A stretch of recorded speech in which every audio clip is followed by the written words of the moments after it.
ਸੁਖ Dhaliwal member of parliament from Newton Surrey ਤੋਂ ਮੇਰੇ ਨਾਲ ਮੌਜੂਦ ਨੇ। ਅੱਜ ਇੱਕ ਬਹੁਤ ਵੱਡੀ ਅਨਾਊਂਸਮੈਂਟ ਆਈ ਆ ਹਾਊਸਿੰਗ ਅਫੋਰਡੇਬਿਲਟੀ ਬਾਰੇ। ਇਹ ਇੱਕ ਵੱਡਾ ਵਿਸ਼ਾ ਸੀ, ਇੱਕ ਵੱਡਾ ਚੈਲੰਜ ਸੀ ਸਾਰੇ ਕੈਨੇਡੀਅਨ ਵਾਸਤੇ, ਕਿਉਂਕਿ ਪ੍ਰਾਈਸਾਂ ਬੜੀਆਂ ਵੱਧ ਚੁੱਕੀਆਂ ਸੀ। ਕੀ ਅਨਾਊਂਸਮੈਂਟ ਹੈ ਸੁਖ ਧਾਲੀਵਾਲ ਸਾਹਿਬ? ਧੰਨਵਾਦ ਜੀ। ਪਹਿਲਾਂ ਤਾਂ ਮੈਂ ਦੱਸਾਂ ਵੀ ਮੈਂ ਇਨਕਮੈਂਟ ਮੈਂਬਰ ਆਫ ਪਾਰਲੀਮੈਂਟ, ਪਰ ਹੁਣ ਅੱਜ ਮੈਂ ਜਿਹੜਾ ਉਹ ਸਰੀ ਨਿਊਟਨ ਦੇ ਵਿੱਚੋਂ ਜਿਹੜਾ ਉਹ ਲਿਬਰਲ ਪਾਰਟੀ ਦਾ ਇੱਕ ਜਿਹੜਾ ਵਾ ਕੈਂਡੀਡੇਟ ਹੈਗਾ ਨੁਮਾਇੰਦਾ। ਸੋ ਇਹ ਜਿਹੜੀ ਅਨਾਊਂਸਮੈਂਟ ਅੱਜ ਆਈ 8 ਲੱਖ ਦੀ, ਇਹਦਾ ਜਿਹੜਾ ਬਹੁਤ ਵੱਡਾ ਫਾਇਦਾ ਜਿਹੜਾ ਹੈਗਾ ਉਹ ਅੱਜ ਮੈਟਰੋ ਵੈਨਕੂਵਰ ਦੀ ਗੱਲ ਕਰ ਲਈਏ, ਮੈਟਰੋ ਵਿਕਟੋਰੀਆ ਦੀ ਗੱਲ ਕਰ ਲਈਏ, ਮੈਟਰੋ ਟੋਰਾਂਟੋ ਦੀ ਗੱਲ ਕਰ ਲਈਏ, ਮੈਟਰੋ ਮੌਂਟਰੀਅਲ ਦੀ, ਜਿਹੜੀਆਂ ਵੱਡੀ ਸਿਟੀ ਦੇ ਵਿੱਚ ਫਸਟ ਟਾਈਮ ਹੋਮ ਬਾਇਰਸ ਨੇ ਉਹਨਾਂ ਨੂੰ ਜਿਹੜਾ ਉਹ ਹੋਣ ਜਾ ਰਿਹਾ। ਕਿਉਂਕਿ ਅਫੋਰਡੇਬਿਲਟੀ ਸਾਡੀ ਗੌਰਮੈਂਟ ਦੀ ਜਿਹੜੀ ਸੀਗੀ ਉਹ ਅਸੀਂ ਬਿਲਕੁਲ ਪਿਛਲੇ ਇਲੈਕਸ਼ਨ 2011 'ਚ ਇਹ ਕਹਿ ਕੇ ਲੈ ਕੇ ਆਏ ਸੀ।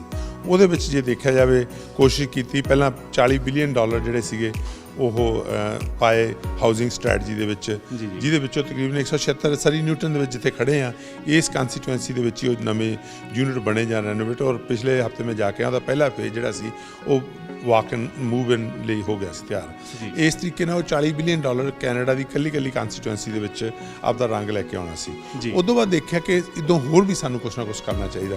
ਤਾਂ ਜਿਹੜਾ ਪਿਛਲਾ ਬਜਟ ਸੀ, ਅਖੀਰੀ ਬਜਟ, ਉਹਦੇ ਵਿੱਚ ਜਿਹੜੀ ਸੀ ਇੱਕ ਲੈ ਕੇ ਆਉਂਦਾ ਸੀਗਾ ਵੀ ਜੇ ਫਸਟ ਟਾਈਮ ਹੋਮ ਬਾਇਰ 5 ਲੱਖ ਤੱਕ ਤਕਰੀਬਨ ਉਹਦੀ ਘਰ ਦੀ ਕੀਮਤ ਹੈਗੀ ਆ, ਤਾਂ ਉਹਨੂੰ CHMC ਜਿਹੜੀ ਆ 5% ਪੁਰਾਣਾ ਘਰ ਖਰੀਦਦਾ ਜਾਂ 10% ਜਿਹੜਾ ਵਾ ਉਹ ਨਵਾਂ ਘਰ ਖਰੀਦਦਾ, ਉਹਦੇ ਉੱਤੇ ਜਿਹੜੀ ਸੀਗੀ ਉਹ ਮਦਦ ਜਿਹੜੀ ਆ ਉਹ ਉਹਦੀ ਕਰਨਗੇ। ਠੀਕ ਹੈ ਜੀ। ਪਰ ਉਹ ਜਿਹੜੀ ਮਦਦ ਜਦੋਂ ਦੇਖਦੇ 5 ਲੱਖ ਜਿਹੜਾ ਸੀ ਉਹਦੇ ਵਿੱਚ ਜਿੱਦਾਂ ਮੈਂ ਵੱਡੀਆਂ ਸਿਟੀਜ਼ ਜਿਹੜੀਆਂ ਕੀਤੀਆਂ, metro Vancouver, metro Toronto, metro ਉੱਥੇ ਨਹੀਂ ਸੀ ਅਵੇਲੇਬਲ। ਸੋ ਇਹ ਜਿਹੜੀ ਚੀਜ਼ ਨੂੰ ਮੱਦੇ ਨਜ਼ਰ ਰੱਖਦੇ ਆ, ਕਿਉਂਕਿ ਜਿਹੜੇ ਸਾਰੇ MP ਸੀਗੇ ਉਹਨਾਂ ਨੇ ਇਹ ਆਵਾਜ਼ ਜਿਹੜੀ ਸੀ ਉਹ ਉਠਾਉਂਦੇ ਰਹੇ।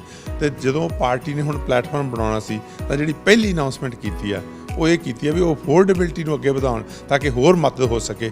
ਤਾਂ ਕੀ ਕੀਤਾ ਕਿ ਉਹ ਜਿਹੜਾ 5 ਲੱਖ ਦੀ ਕੀਮਤ ਸੀ ਲਿਮਿਟ ਜਿਹੜੀ ਆ ਉਹ 8 ਲੱਖ ਕਰ ਦਿੱਤੀ। ਹੁਣ ਇਹਦੇ ਵਿੱਚ ਤੁਸੀਂ ਹਿਸਾਬ ਲਾ ਲਓ ਵੀ ਜਿਹੜਾ ਫਸਟ ਟਾਈਮ ਹੋਮ ਬਾਇਰ ਆਮ ਘਰ ਜਿਹੜਾ ਵਾ ਉਹ ਅਫੋਰਡ ਕਰ ਸਕਦਾ।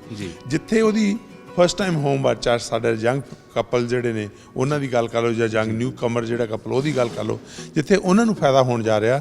ਔਰ ਕੰਸਟਰਕਸ਼ਨ ਇੰਡਸਟਰੀ ਵਾਲੇ ਵੀ ਜਿਹੜੇ ਸੀ ਉਹ ਚਾਹੁੰਦੇ ਸੀ, ਕਿਉਂਕਿ ਜਦੋਂ ਹੁਣ ਉਹ ਟਾਊਨ ਹੋਮ ਵਿਕਣੇ ਸ਼ੁਰੂ ਹੋਣਗੇ, ਅਪਾਰਟਮੈਂਟਸ ਵਿਕਣੇ ਸ਼ੁਰੂ ਹੋਣਗੇ, ਜਿਹੜੀ ਕੰਸਟਰਕਸ਼ਨ ਐਕਟੀਵਿਟੀ ਆ ਉਹ ਵੀ ਇਹਦੇ ਨਾਲ ਜਿਹੜੀ ਆ ਅੱਗੇ ਤੇਜ਼ ਹੋ ਜਾਏਗੀ। ਕੰਸਟਰਕਸ਼ਨ ਇੰਡਸਟਰੀ ਦੇ ਵਿੱਚ ਸਾਡੇ ਹਿੰਦੁਸਤਾਨੀ ਪੰਜਾਬੀ ਲੋਕ ਬਹੁਤ ਜ਼ਿਆਦਾ ਨੇ।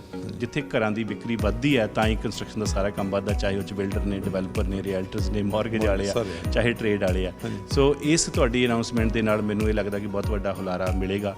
ਉਹਦੇ ਨਾਲ ਜਿਹੜੇ ਘਰ ਖਾਲੀ ਪਏ ਨੇ ਸ਼ਹਿਰਾਂ ਦੇ ਵਿੱਚ, ਉਹਨਾਂ ਉੱਤੇ ਜਿਹੜਾ ਟੈਕਸ ਲੱਗਦਾ ਹੈ ਉਹ ਟੈਕਸ ਦੇ ਵਿੱਚ ਵੀ ਵਾਧਾ ਕੀਤਾ ਗਿਆ। ਦੇਖੋ ਉਹ ਜਿਹੜਾ ਵਾ ਸਪੈਕੂਲੇਸ਼ਨ ਟੈਕਸ ਦੀ ਜਦੋਂ ਗੱਲ ਕਰਦੇ ਹੈਗੇ ਆ, ਉਹਦਾ ਅਸਰ ਜਾਂ ਸਰੀ ਨਿਊਟਨ ਦੇ ਵਿੱਚ ਇੱਕ ਵੀ ਘਰ ਨੂੰ ਨਹੀਂ ਪੈਣਾ। ਇਹ ਪੈਣਾ ਹੈਗਾ ਜਿਹੜੇ ਵੱਡੇ ਸਿਟੀ ਦੇ ਵਿੱਚ ਵੱਡੇ ਮੈਗਾ ਹਾਊਸ ਮੈਂਸ਼ਨ ਜਿਹੜੇ ਲੈ ਕੇ ਜਿਹੜੇ ਨੇ ਉਹ ਲੋਕ ਬਾਹਰਲੇ ਦੇਸ਼ਾਂ ਚਲੇ ਜਾਂਦੇ, ਇੱਥੇ ਘਰ ਖਰੀਦ ਕੇ ਛੱਡ ਜਾਂਦੇ। ਉਹਦੇ ਨਾਲ ਕੀ ਹੋਇਆ ਕਿ ਘਰ ਖਾਲੀ ਪਏ ਨੇ, ਉਹਦੇ ਨਾਲ ਜਿਹੜੀ ਇਸ ਵੇਲੇ ਘਰ ਤਾਂ ਚਾਹੀਦੇ ਨੇ, ਉਹ ਫਿਰ ਕੀ ਹੋਇਆ ਕਿ ਡਿਮਾਂਡ ਜਿਹੜੀ ਆ ਉਹ ਵੱਧ ਗਈ, ਸਪਲਾਈ ਘੱਟ ਆ। ਉਹਦੇ ਨਾਲ ਕੀ ਹੋ ਰਿਹਾ ਸੀ, ਪ੍ਰਾਈਸਾਂ ਵੱਧ ਰਹੀਆਂ ਸੀ। ਅਫੋਰਡੇਬਿਲਟੀ ਲਿਆਉਣ ਲਈ ਇਹ ਕਦਮ ਚੱਕਣਾ ਜ਼ਰੂਰੀ ਸੀ। ਉਹਦਾ ਅਸਰ ਜਿਹੜਾ ਹੈ, ਜੇ ਤੁਹਾਡਾ ਘਰ ਤੁਸੀਂ ਰਹਿੰਦੇ ਹੋ ਜਾਂ ਰੈਂਟ 'ਤੇ ਕੀਤਾ, ਐਕੂਪਾਈਡ ਆ, ਉਹਦੇ 'ਤੇ ਕੋਈ ਟੈਕਸ ਨਹੀਂ। ਸਿਰਫ ਤੇ ਸਿਰਫ ਜਿਹੜੇ ਲੋਕ ਰਹੀਸ ਲੋਕ ਜਿਹੜੇ ਸੀਗੇ ਉਹ ਖਾਲੀ ਘਰ ਲੈ ਕੇ ਇੱਥੋਂ ਬਾਹਰਲੇ ਦੇਸ਼ਾਂ ਚਲੇ ਜਾਂਦੇ ਸੀ, ਉਹਦੇ ਹੋਣਾ ਹੈਗਾ। ਸੋ ਇਹ ਵੀ ਇੱਕ ਵੱਡਾ ਫਾਇਦਾ ਜਿਹੜਾ ਹੈਗਾ ਆਮ ਸਧਾਰਨ ਇਨਸਾਨ ਆ ਉਹਦੇ ਲਈ ਹੋਣਾ। ਕਿਉਂਕਿ ਜਸਟਿਨ ਟਰੂਡੋ ਉਹਨਾਂ ਨੇ ਕੱਲ੍ਹ ਵੀ ਕਿਹਾ, ਸਾਡੇ ਲੀਡਰ ਜਿਹੜੇ ਵੀ 2011 ਦੇ ਵਿੱਚ ਵੀ ਕੋਈ ਪਲਾਨ ਲੈ ਕੇ ਆਏ ਸੀ ਵੀ ਆਮ ਸਧਾਰਨ ਇਨਸਾਨ ਦੀ ਮਦਦ ਕਿਸ ਤਰ੍ਹਾਂ ਹੋ ਸਕਦੀ, ਜਿਹਦੇ ਵਿੱਚ ਪਹਿਲਾਂ ਸਮਾਲ ਬਿਜ਼ਨਸਿਸ ਦੇ ਟੈਕਸ ਕੱਟ ਕਰਨੇ ਔਰ ਰਹੀਸ ਬੰਦੇ ਜਿਹੜੇ ਟੌਪ 1% ਆ ਉਹਨਾਂ ਨੂੰ ਥੋੜ੍ਹੇ ਜਿਹੇ ਜ਼ਿਆਦਾ ਦੇਣੇ ਪੈਣ, ਔਰ ਉਹਦੇ ਨਾਲ ਚਾਈਲਡ ਬੈਨੀਫਿਟ ਲੈ ਕੇ ਆਉਂਦੇ, ਜਿਹਦੇ ਵਿੱਚ ਪਹਿਲਾਂ ਸੀ ਬਿਲੀਅਨਰ ਫੈਮਲੀਜ਼ ਨੇ ਉਹਨਾਂ ਨੂੰ ਟੈਕਸ ਜਾਈ ਜਾਂਦੇ ਸੀ ਚਾਈਲਡ ਕੇਅਰ ਬੈਨੀਫਿਟਸ। ਹੁਣ ਸਿਰਫ ਤੇ ਸਿਰਫ ਜਿਹੜੀਆਂ ਫੈਮਲੀ ਚਾਹੀਦੀਆਂ ਉਹਨਾਂ ਨੂੰ।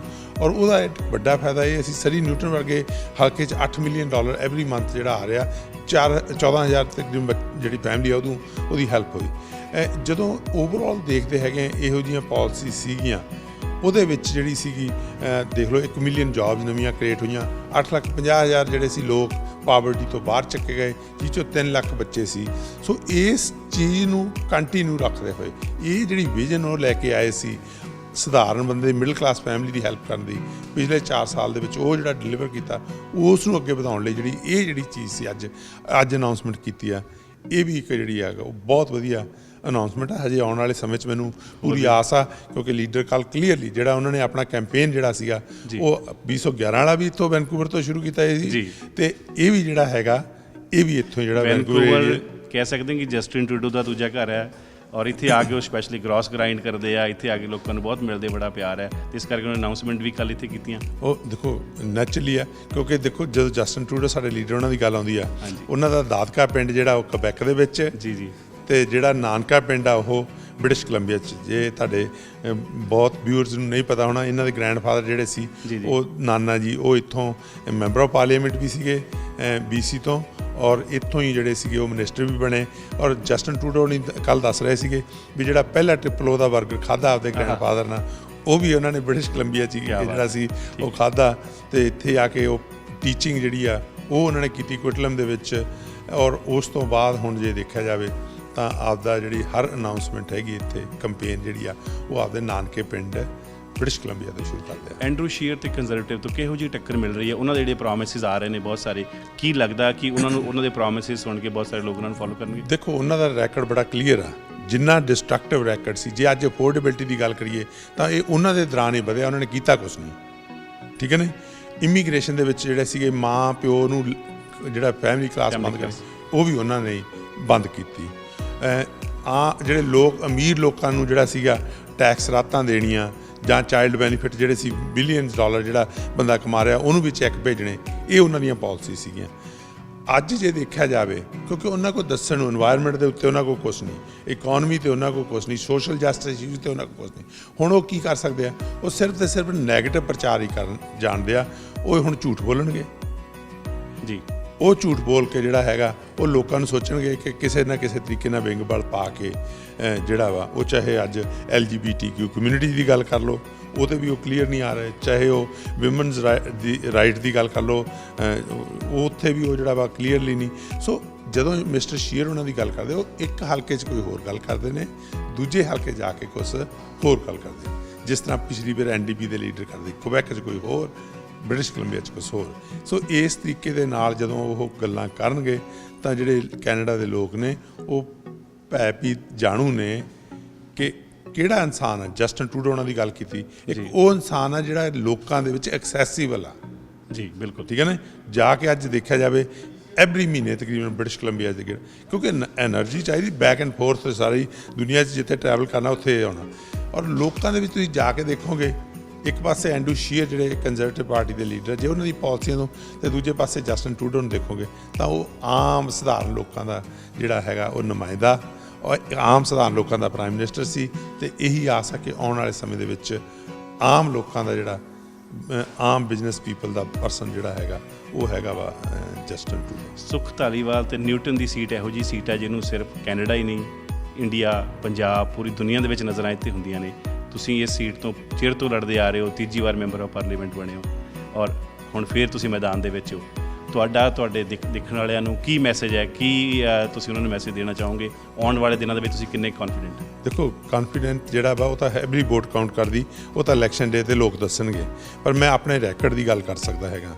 ਜਦੋਂ ਮੈਂ ਆਪਣੇ ਰੈਕਡ ਦੀ ਗੱਲ ਕਰਦਾ ਤਾਂ ਜਦੋਂ ਪਾਰਟੀ ਦਾ ਜਿਹੜਾ ਸੀ ਥੱਲੇ ਆਈ 2006 ਦੇ ਵਿੱਚ ਗੌਰਮੈਂਟ ਤੋਂ ਅਪੋਜੀਸ਼ਨ ਚਲੇ ਗਏ, ਤਾਂ ਵੀ ਲੋਕਾਂ ਨੇ ਸਰੀ ਨਿਊਟਨ ਨੇ ਇਹ ਹਲਕਾ ਮੈਨੂੰ ਜਿਤਾਇਆ। 2008 ਦੇ ਵਿੱਚ ਫਿਰ ਇਹ ਹਲਕਾ ਜਿਤਾਇਆ। 211 'ਚ ਨਵਾਂ ਨੁਮਾਇੰਦਾ ਆਇਆ।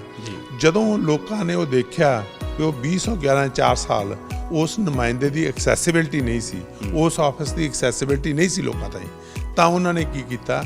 ਉਹਨਾਂ ਨੇ ਚਾਹਿਆ ਕਿ ਉਹੀ ਸਾਨੂੰ ਚਾਹੀਦਾ ਨੁਮਾਇੰਦਾ ਇਸ ਹਲਕੇ ਦਾ ਜਿਹੜਾ ਲੋਕਾਂ ਤਾਈਂ, ਜਿਹੜੇ ਲੋਕ ਉਹਦੇ ਤਾਈਂ ਪਹੁੰਚ ਕਰ ਸਕਣ ਔਰ ਲੋਕਾਂ ਤਾਈਂ ਪਹੁੰਚਦਾ ਹੋਵੇ। ਤੇ ਉਹਦੇ ਵਿੱਚ ਮੈਂ ਪ੍ਰਾਈਡ ਲੈਣਾ ਕਿ ਪਿਛਲੇ 4 ਸਾਲਾਂ ਦੇ ਵਿੱਚ ਆਪਣਾ ਦਫ਼ਤਰ ਜਿਹੜਾ ਹੈਗਾ ਉਹ ਹਰ ਇਨਸਾਨ ਲਈ, ਚਾਹੇ ਉਹ ਕਿਤੇ ਵੀ ਰਹਿੰਦਾ, ਚਾਹੇ ਉਹਨੇ ਮੇਰੀ ਸਪੋਰਟ ਕੀਤੀ ਸੀ ਚਾਹੇ ਨਹੀਂ ਕੀਤੀ ਸੀ, ਬਿਲਕੁਲ ਉਸ ਨੂੰ ਪਰੇ ਛੱਡ ਕੇ ਫਸਟ ਕਮ ਫਸਟ ਸਰਵ ਦੇ ਬੇਸ 'ਤੇ ਉਹਨਾਂ ਨੂੰ ਜਿਹੜਾ ਸੀ ਉਸ ਆਫਿਸ ਨੇ ਸਰਵ ਕੀਤਾ। ਔਰ ਜਿੱਥੇ ਮੇਰੀ ਐਕਸੈਸਿਬਿਲਿਟੀ ਸੀ, ਮੈਂ ਆਮ ਸਧਾਰਨ ਲੋਕਾਂ 'ਚ ਸਧਾਰਨ ਇਨਸਾਨ ਬਣ ਕੇ ਵਿਚਰਦਾ ਰਿਹਾ ਤਾਂ ਕਿ ਇਨਸਾਨ ਜਿਹੜੇ ਨੇ ਉਹ ਮੇਰੇ ਨਾਲ ਖੁੱਲ੍ਹੇ ਤੌਰ 'ਤੇ ਜਿਹੜੇ ਉਹਨਾਂ ਦੇ ਇਸ਼ੂ ਨੇ ਉਹ ਗੱਲ ਕਰ ਸਕਣ।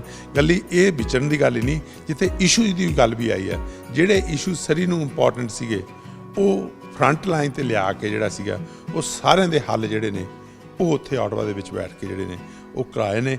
ਉਹਦਾ ਸਾਨੂੰ ਮਾਣ ਹੈ। ਸੁਖ ਧਾਲੀਵਾਲ ਸਾਹਿਬ, ਟਾਈਮ ਦੇਣ ਲਈ ਤੁਹਾਡਾ ਬਹੁਤ ਬਹੁਤ ਧੰਨਵਾਦ। ਇਲੈਕਸ਼ਨ ਕੈਂਪੇਨ ਚਾਲੂ ਹੈ, ਤੁਹਾਡੇ ਨਾਲ ਮੁਲਾਕਾਤ ਹੁੰਦੀ ਰਹੇਗੀ। Thank you very much. ਧੰਨਵਾਦ ਵਿਨੇ ਜੀ, ਔਰ ਫਿਰ ਇੱਕ ਵਾਰ ਤੁਹਾਡੇ ਸਾਰੇ ਦਰਸ਼ਕਾਂ ਨੂੰ ਪਿਆਰ ਭਰੀ ਸਤਿ ਸ਼੍ਰੀ ਅਕਾਲ, ਨਮਸਕਾਰ।